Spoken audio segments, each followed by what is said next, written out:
বন্ধুরা, আজকের রেসিপিতে অনুষ্ঠান বাড়িতে কিভাবে চানা মশলা বানানো হয় আজকের রেসিপিতে দেখাবো। আপনারা পুরো ভিডিওটা স্কিপ না করে দেখবেন। আর ভিডিওটা যদি ভালো লাগে অবশ্যই চ্যানেলটাকে সাবস্ক্রাইব করবেন, লাইক করবেন, কমেন্ট করবেন। তো বন্ধুরা, এখানে আমি 300 গ্রাম কাবলি চানা নিয়েছি। প্রথমে চানাটাকে জল দিয়ে হোল নাইট ভিজিয়ে নিতে হবে। দেখুন বন্ধুরা, চানাটা ভিজিয়ে দ্বিগুণ ফুলে দ্বিগুণ হয়ে গেছে।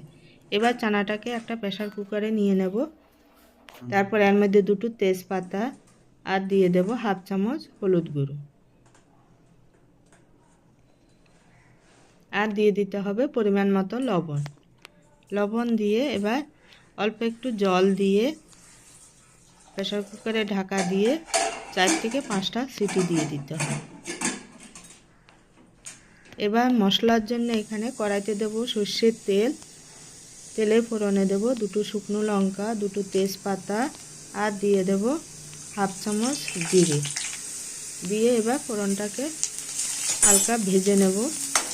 ভেজে এরপরে এর মধ্যে দিয়ে দেব পেঁয়াজ বাটাটাকে নেড়ে চেড়ে এবার দিয়ে দেব আদা রসুনের পেস্ট আর দিয়ে দেব টমেটো পেস্ট, ঝালের জন্য দিয়ে দেব কাঁচা লঙ্কা পেস্ট দিয়ে এবার সব কিছু একটু নেড়ে চেড়ে এবার দেব হাফ চামচ হলুদ গুঁড়ো, 2 চামচ কাশ্মীরি লঙ্কার গুঁড়ো, 2 চামচ ধনের গুঁড়ো দিয়ে মশলাটাকে আরও কিছুক্ষণ নেড়ে চেড়ে তারপর এর মধ্যে দিয়ে দেব টক দই আর দেবো চানা মশলা।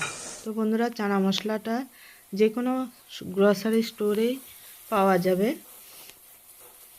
এবার এটা মশলাটাকে ভালোভাবে কষিয়ে নিতে হবে। মশলা থেকে তেল ভেসে ওঠা অবধি কষিয়ে নিতে হবে। এদিকে চানাটাও সিদ্ধ হয়ে গেছে। এবার চানাটাকে মশলার মধ্যে দিয়ে দেব।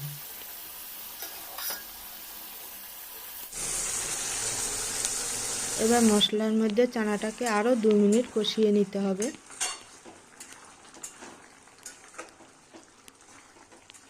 2 মিনিট কষিয়ে নিয়ে এবার এর মধ্যে দিয়ে দেব অনুষ্ঠান বাড়ির স্বাদ আনার জন্য টমেটো সস আর দেব টক ভাবটা কাটার জন্য হাফ চামচ চিনি, দেব গরম জল।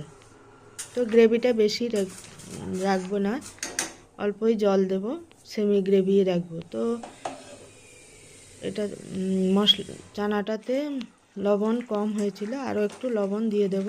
লবণ দিয়ে ঢাকা দিয়ে রান্না করলেই রেডি হয়ে গেল চানা মশলা। তো বন্ধুরা, ভিডিওটা কেমন হয়েছে অবশ্যই কমেন্ট করে জানাবেন আর ভালো লাগলে ভিডিওটাকে শেয়ার করবেন। আজ তবে এই পর্যন্ত।